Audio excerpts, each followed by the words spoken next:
Bien, tenemos ahí lo que conforma el aparato digestivo, ¿no? Desde la boca hasta la región del ano, conducto anal, y las glándulas anexas, las salivales, el hígado y el páncreas.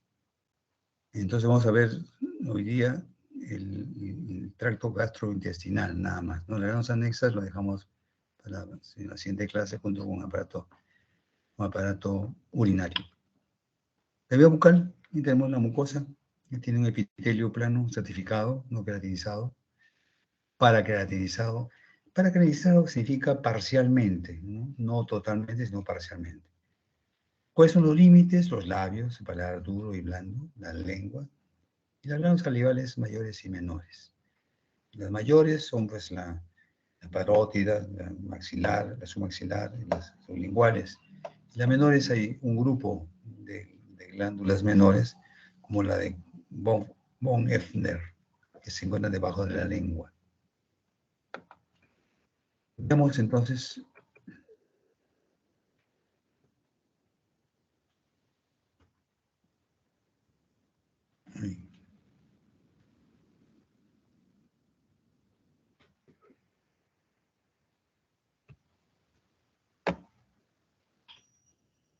labios. Los labios tienen una porción cutánea. En la porción cutánea, ¿qué vamos a encontrar?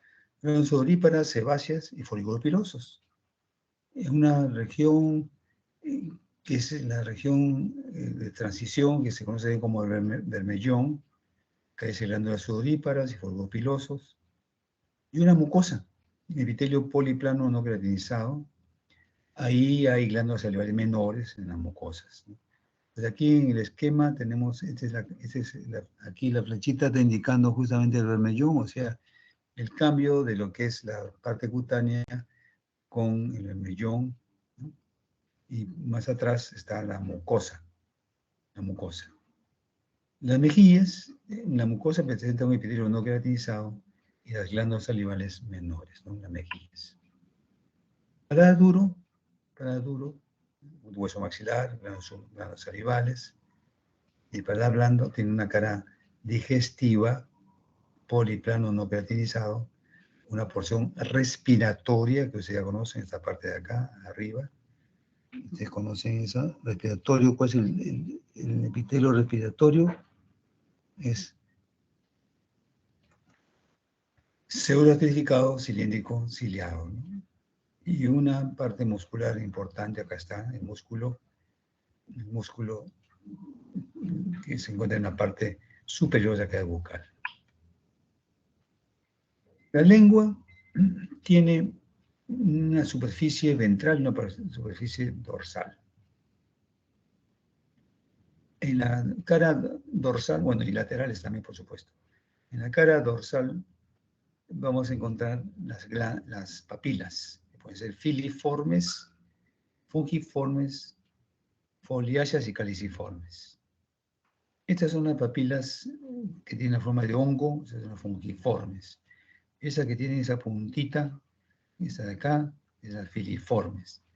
Y las caliciformes las encontramos en la bilingual, que es el límite entre la parte anterior de la lengua y la parte posterior. Las foliáceas están presentes solamente en los primeros años de la vida postnatal, sobre todo los lactantes reconocen el tipo de leche materna que están bebiendo, ¿no? O sea, le cambian de mama, o sea, reconocen de que no es la suya, entonces no succionan esa leche. Esas son las papilas foliáceas. En nosotros ya ha desaparecido esas papilas foliáceas. Tenemos las papilas filiformes, epitelio plano, ¿no? En plano estratificado, queratinizado, no tienen corpúsculo gustativo. Esa de acá, esa de acá es la filiforme. Y la fungiforme, esa de acá, epitelio poliplano, ¿no? Estratificado, no queratinizado, presenta corpúsculos gustativos. Entonces, la filiformes es queratinizado, la fungiformes no queratinizado. Y las porfiras foliadas o foliáceas contienen corpúsculos gustativos funcionales en el recién nacido. Y base de los surcos se desembocan las glándulas salivales menores de von Ebner, como hablamos en momentos. Y las papilas circunvaladas o caliciformes presentan corpúsculos gustativos en el epitelio del surco y costado, y en su base glándulas de von Ebner.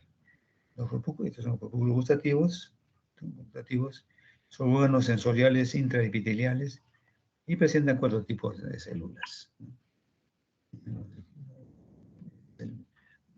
La papila gustativa, ese es el poro gustativo, estas son las papilas, estas son las células fusiformes, hay 4 tipos de células, las basales, o sea, las stem cell, que van a dar lugar a las otras células, ¿no? Hay células oscuras, claras e intermedias.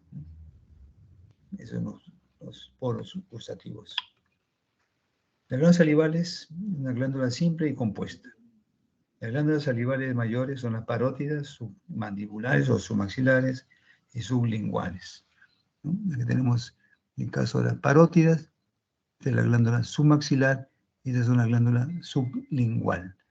La glándula sublingual tiene su producción secretora, ¿no? Y de la parótida y de la submaxilar.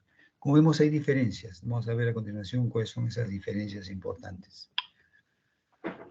La glándula salival presenta acinos. Dependiendo si el acino tiene capilares de secreción intercelular o tienen una porción mucosa o tienen una porción mixta.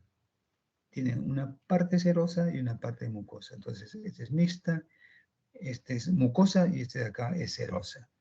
Entonces, están recubiertas por una cápsula de tejido conectivo, rico en fibras colágenas, tabiques de tejido conectivo, parten de la cápsula, de aquí, acá están los tabiques, y dividen la glándula en lóbulos, lobulillos y acinos. Entonces, fijémonos bien en esto.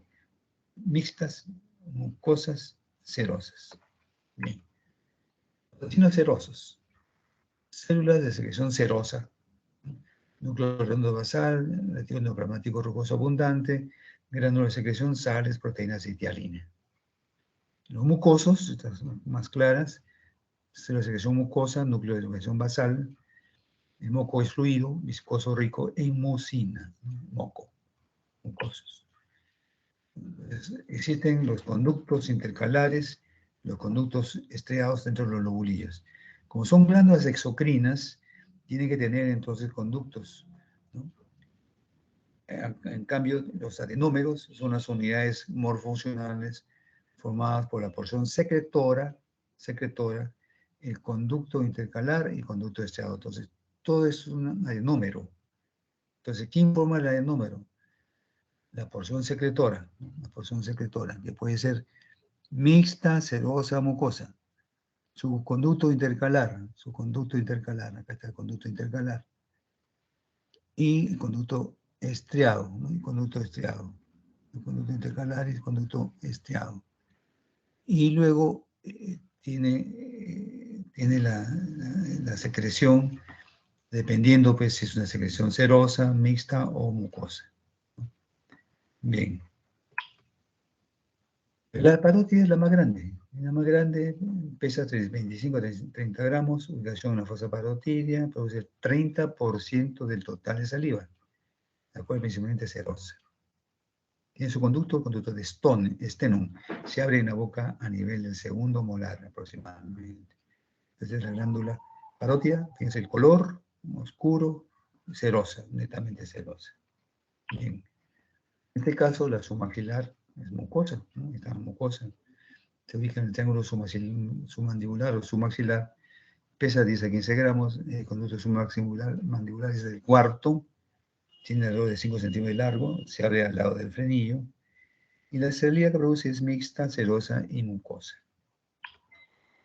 Y la glándula sublingual, ¿no? Ubicada debajo del piso de la boca, peso aproximado 2 gramos, tiene 8 a 20 conductos, se abren en el piso de la boca, es una glándula tubuloacinal compuesta, Y ahí predomina el cero mucosa sobre las serosas, ¿no? Mucosas sobre las serosas, hablando de la sublingual. Bien. Luego tenemos ya la estructura general del tubo digestivo. Todo el tubo digestivo tiene 4 capas. Una mucosa representada por su epitelio. El epitelio descansa en una lámina propia y tiene además una capa de células musculares que se conoce como muscular de la mucosa. Luego tenemos una submucosa donde hay tejido conectivo laxo y también vasos sanguíneos, un plexo nervioso, ¿no? Submucoso, glándulas y tejido linfoide. El plexo submucoso es el plexo de Meissner. Y luego una capa muscular, tiene una distribución fibras circulares internas y longitudinales externas, o sea, cile, circulares internas, longitudinales externas. Y tiene periféricamente una serosa o puede tener también una adventicia. ¿Qué diferencia entre la serosa y la adventicia? Las serosas son para aquellos órganos que son intraperitoneales, por ejemplo, el estómago, intestino. Y la adventicia para aquellos órganos que no son intraperitoneales, son extraperitoneales, por ejemplo, una porción del esófago, ¿no? Tienes una adventicia.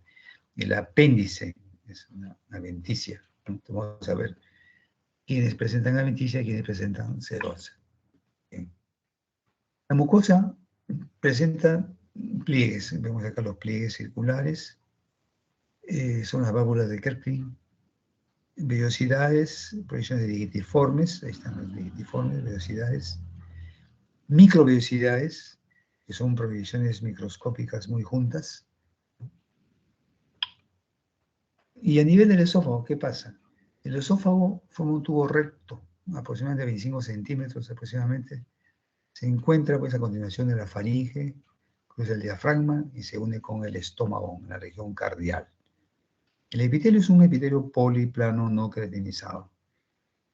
Presencia de células de Langerhans, de una lámina propia, que contiene glándulas esofágicas, y la muscular de la mucosa, capa de músculo liso que se encuentran en la cercanía del estómago. Y tenemos la mucosa, la muscular mucosae, está acá, la submucosa muscular, y en la muscular encontramos el plexo nervioso de Auerbach. Auerbach en la capa muscular y Meissner en la capa submucosa. Bien. La submucosa entonces es el plexo de Meissner, en la muscular externa, cile, circular interna, muscular externa, la adventicia, tejido conectivo laxo casi en su totalidad. Serosa al final, ¿no? O sea, porque se introduce el esófago hacia la cavidad abdominal. Entonces tiene ahí serosa, pero todo es adventicia. Todo es adventicia. Bien. Lo importante es que recordar que en el caso del esófago tiene unos 2/3 anteriores es músculo estriado y el tercio inferior es músculo liso. ¿Qué importancia tiene esto? Muchas veces, entre la familia, entre los amigos, comen rápido, se pueden atorar con un pedazo de carne, un pedazo de pollo, una espina, pescado, o los niños se introducen en un objeto, botones, monedas, etcétera, etcétera. Mientras está en la capa estriada, se aplica una maniobra de Hertling para poder expulsar el cuerpo extraño. Y efectivamente se logra. ¿Por qué? Porque ustedes saben perfectamente que la capa muscular estriada responde, ¿no?, a la voluntad. Pero una vez que pasa ya la capa lisa, ahí sí, por más que hagan las maniobras, no va a salir. Entonces inmediatamente ya se vuelve apneico, falta de respiración, se desespera. Entonces hay que hacer ya una abertura a nivel, ¿no?, de la tráquea entre cartílago y cartílago para que pueda respirar y llevarlo a un centro de salud, ¿no? Pero eso es lo que hay que hacer cuando se trata de un atoro por un cuerpo extraño. El estómago tiene, acá tenemos el cardias, la unión del esófago con el estómago, tiene un cuerpo, un fondo, tiene un antro y el píloro, y luego se continúa con el duodeno, ¿no? Entonces, 2 esfínteres, el esfínter de esófago gástrico acá a este nivel, y el esfínter pilórico a este nivel. Bien. La mucosa tiene un epitelio cilíndrico simple con microvellosidades. Cilíndrico simple con microvellosidades. Presenta pliegues longitudinales, ahí están, y fositas, o foviolas, estas fositas de acá. Fosita, fosita, fosita, fosita. Donde desembocan las glándulas. En las glándulas fúndicas, o sea, las que se encuentran en el fondo acá, en esta parte de acá, fondo, y vamos a encontrar, excepto en el cardias y antropilórico, son tubulares, van de las foviolas hasta la musculatura mucosae. Componentes tienen células parietales, principales, mucosas del cuello, células enteroendocrinas. Aquí tenemos en este esquema, entonces, las células mucosas superficiales. Es de la fosita o foviola, que está acá. Luego tenemos células mucosas del cuello, está acá, células parietales u oxínticas, células principales o simógenas, células enteroendocrinas. Esta es la base, es el cuello, es el istmo. Esas son las células mucosas superficiales. Las parietales se encuentran en la mitad superior, produce ácido clorhídrico y factor intrínseco, ácido clorhídrico. O sea, el ácido que produce las células parietales da lugar a la acidez estomacal, que puede volverse, pues, la gastritis, que se conoce. Las células principales, ubicadas en la base de la glándula fúngica, son cilíndricas, con núcleos, esas son las principales. Producen la proenzima pexinógeno y lipasa gástrica, básicamente. Las glándulas gástricas es la glándula oxíntica, y esta es la glándula pilórica. Esta es la glándula oxíntica principal, células de la mucosa, células parietales, células enterocromafines. Estas son las células enterocromafines, esa de acá. Las mucosas, tejido conjuntivo denso, cúmulo de linfocitos y células plasmáticas. La capa muscular, a diferencia del esófago, tiene tres capas: una externa longitudinal, media circular, interna oblicua. Tres capas. Y tiene serosa, por supuesto, ¿no? Porque es intraperitoneal, constituido por tejido conjuntivo y tapizado por mesotelio de células planas. Luego viene el intestino delgado, una porción del tracto digestivo que se ubica entre el estómago y el ciego. Empieza en el esfínter pilórico y termina en el esfínter iliocecal. Longitud 6 a 7 metros aproximadamente, un grosor a los 3 centímetros. Segmentos: duodeno, yeyuno e ilio. Tiene una serosa que cubre la pared, dos capas musculares, una submucosa y una mucosa. Numerosas pliegues que se conocen como vellosidades intestinales, y cada vellosidad tiene pues, de 0,5 a 1 milímetro de altura. Y por cada milímetro cuadrado de mucosa intestinal se dispone de 30 a 40 vellosidades aproximadamente. Estas estructuras disminuyen pues, en cantidad hacia el recto. El duodeno, ¿cuál es la más importante del duodeno? Es la sección más corta, más ancha y menos móvil en el seno delgado, y es retroperitoneal, ¿no? Como una especie de asa que cubre la cabeza del páncreas. Está relacionado con vesícula biliar y con el páncreas. Mide aproximadamente 30 centímetros y 4 porciones: bulbo, segunda, tercera y cuarta porción. Crista de Lieberkühn, y encontramos las vellosidades, aquí es con S, y glándulas de Brunner, secretoras de moco protector del ácido gástrico. Brunner, acuérdense, Brunner es en el duodeno, Brunner. Es el epitelio simple, cilíndrico simple, con chapa estriada. Esta chapa estriada. Hay tipos de células, los enterocitos, células caliciformes, células de Paneth, células endocrinas, células M y células madre, ¿no? Tiene su mucula mucosae, tiene su serosa y también, por supuesto, su submucosa. Mucosa, submucosa. La cripta de Lieberkühn.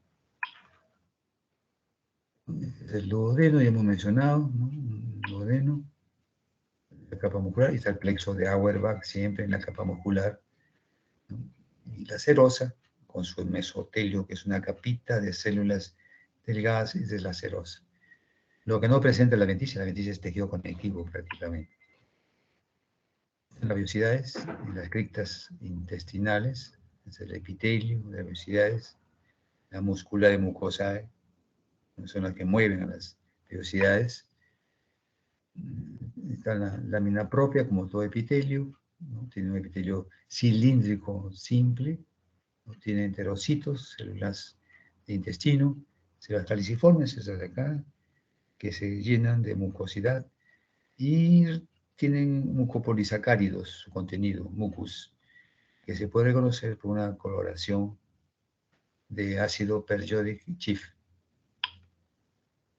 Aquí está la crista de Lieberkühn, estas son las células caliciformes, estas grandecitas, medio blanquecinas, caliciformes, estas son las células están en mitosis, y estas son las stem cells, o sea, las células madre. Luego tenemos el duodeno, hemos dicho la glándula de Brunner, la capa muscular, acuérdense de Auerbach, la capa serosa, que como les digo, la azota avisada por células planas o mesotelio, ¿no? Mesotelio. También tiene un tejido linfoide, ¿no? Asociado al tubo digestivo, GALT, tejido linfoide asociado al tubo digestivo. O tejido linfoide asociado a la mucosa, tejido linfoide asociado a la mucosa. Ahí están los nódulos linfáticos que usted ya conoce. Por eso, completo las siguientes porciones: ciego, colon, ascendente, transverso, descendente, recto y conducto anal. Capa mucosa, no hay vellosidades intestinales y válvulas conviventes. Epitelio mono, estratificado, cilíndrico, con chapa estriada. Tiene células columnares o absorbentes, caliciformes, células madre. Ahí lo tenemos. Abundantes células caliciformes. No pueden confundir el diagnóstico de un colon con un intestino delgado. Ahí están, ¿no? Criptas de Lieberkühn con abundantes células caliciformes. El recto tiene 12 a 13 centímetros de longitud, presenta pliegues longitudinales de Morgagni. El conducto anal. Aquí hay un detalle importante que es necesario conocerlo. Hay una línea pectínea, ¿no? No sé si acá hay un esquema, no hay. Una línea pectínea, de esa línea pectínea hacia arriba, es un epitelio cilíndrico monoestratificado. Y de esa línea hacia afuera, hacia el ano, el epitelio poliestratificado plano no queratinizado. Y a nivel del orificio anal se transforma en queratinizado. Hay tejido conectivo en la lámina propia y glándulas anales en la unión rectoanal y glándulas perianal a nivel del extremo distal conducto anal. ¿Cuál es la diferencia? ¿Cuál es la importancia de este epitelio, ¿no?, cilíndrico y el epitelio poliplano queratinizado?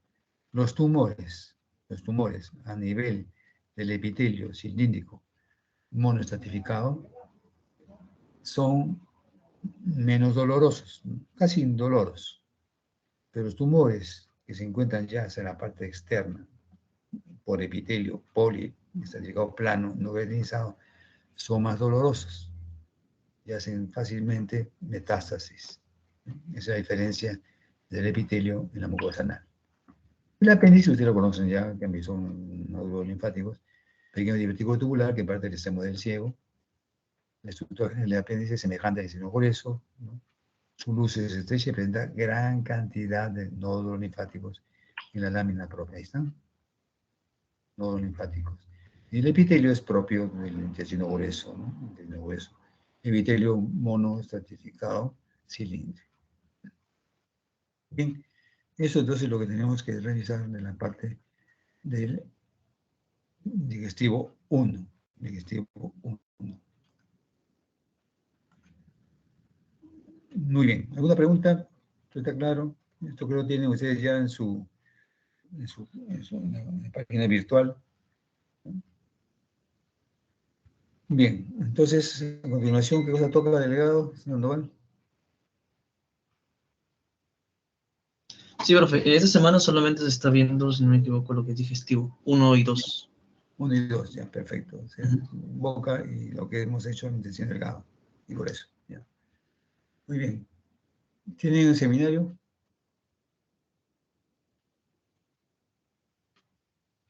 ¿Qué dice señor Noval? Chicos del grupo 7A y B, si no me equivoco, les toca exponer el día de hoy. Ya. Es un grupo nada más, ¿no? Sí, sí vamos Ya. a exponer. Disculpe un momento, ahorita compartimos pantalla. Perfecto, toque. Grupo 7, dos grupos, 7A y 7B. Sí, 7A y 7B. Ya. Yo les sugeriría, por favor, de los dos grupos, unos 3 del 7A y otros 3 del 7B. ¿Le parece? Ah, en este caso van a salir 5 de cada grupo. Ah, ya, chévere. Ajá, Ya, sí. perfecto, ya. Muy bien. Ok. A ver. ¿Cuáles son del grupo A y cuáles son del grupo B? ¿Tienen sus nombres, apellidos? Ahí está, en total todos han participado. Ah, ya. Ahí Pero están sus nombres. no, pero me refiero a lo que van a exponer. Ah, los que van a exponer. Sí. No sé A si ver, ¿quiénes podían son? levantar su mano los que van a exponer, chicos. Su apellido, por favor. A Ya, ver, Jimena Tapahuasco. Ya, Jimena Tapahuasco. ¿Qué más? ya, Cecilia Guadalupe Capa, ¿no? sí. Ya. A continuación, Aquí, ¿qué más? Mariana Lucía Guanambal. María, ¿no? Mariana Mariana, ¿qué Lucía más? García, Guanambal. Lucía. Mariana Lucía Guanambal. Guanambal. Ya. Ujú. Guanambal, con H, ¿no? No, no, No, con no. G. Ya. Ah, ya, Guanambal Cáceres. Guanambal. Hasta Ya. aquí me sale. Otro. Kiara Cherlin Sánchez. Espérate. ¿Cómo dices su apellido? Kiara Cherlin Sánchez. Cherlin. A ver, Gutara Guanambal, Guadalupe García, Guerra, Yenti, García. ¿No está, chica? ¿Quién? Kiara, no hay. Sí está. ¿Dónde Kiara. está? ¿Qué número es? ¿Después de qué? A ver, espérame. Es que estoy. Kiara. Ahí está, en grupo 7B. Ah, Sánchez, sí te ve. Montoya, Kiara Cherlin. Sí te ve, dime, pues ya. Ajá. Ya. Si te ve, está entonces Kiara, ¿dónde está Kiara? Allá. Santoya, ¿no? Ujú. Ya. O si no, le dicto nada más del grupo 7A y después Claro, del grupo 7B. sí te No, da el que primero. aquí entonces que bajen la mano los del grupo 7B, Ya. por favor. Entonces, hay Tapahuasco, Capa y Guanambal. Faltan Ajá. dos. Del grupo Ya 7A. aquí. ¿Quién es? De 7A sería Mariana Lucía Guanambal, que ya le dicté. Ya, sí. Antoine Bueno. Rosalina. Rosalina, su apellido. Rosalina Gutarra Cano. Gutarra. Sí. Pero, Es que no ya, veo los Gutarra apellidos. Cano. Perfecto, muy bien. Y Ujú. falta uno, ¿no? Cecilia. Decir aquí. Cecilia Esther Guadalupe. Guadalupe Capa. Ajá. Ya, Guadalupe Capa. Ya son 5, ¿cierto? No, 4 nomás, chicas. Ah, ¿quién? Jimena